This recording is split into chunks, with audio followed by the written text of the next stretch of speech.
Bueno, Sagitario, entra el Sol y Mercurio a la casa 7, la casa también, mira, otro signo que se va de pareja. Sublimación, aprender con la pareja, mirar temas y asuntos de reflexión con el otro.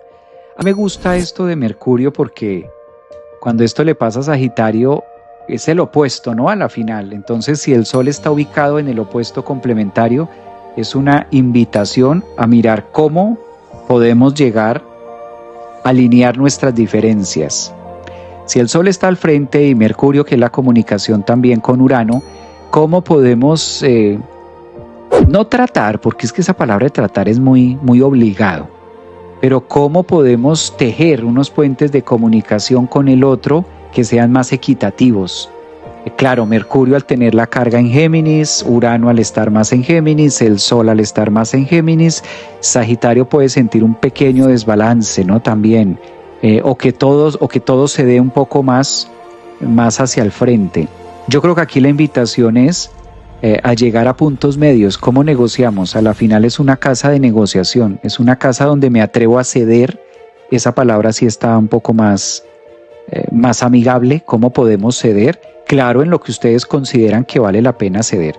En lo que ya terminó y demás, yo creo que eso se va a encargar Urano, de poner muy marcadas las líneas o los límites que ya no van más.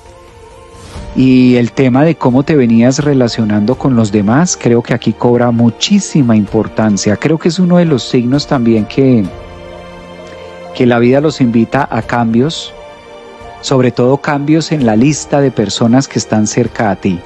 Marte, de otra parte, en la casa 6, pues es un gran precursor y un gran detonante en los temas laborales. Aquí Marte trae también unos inicios importantes para desarrollar otros quehaceres de la vida. No es una posición que no le sirva a Sagitario, pero sí lo pone en un escenario de accionar diferente. Creo que aquí Sagitario esta semana necesita mucho de su astucia, de su visión, aterrizar de pronto un poco, porque Tauro logra aterrizar ciertas ideas que a veces Sagitario está por allá en las nubes, que está bien porque ese es parte de su trabajo, ¿no? Sagitario es un signo muy visionario, está siempre mirando el porvenir, las cosas, lo nuevo, lo diferente. Entonces Marte en Tauro logra como frenar y aterrizar, anclar un poquitico más esas energías que le pueden venir bien. Creo que aquí está interesante, ¿no? 30, 60,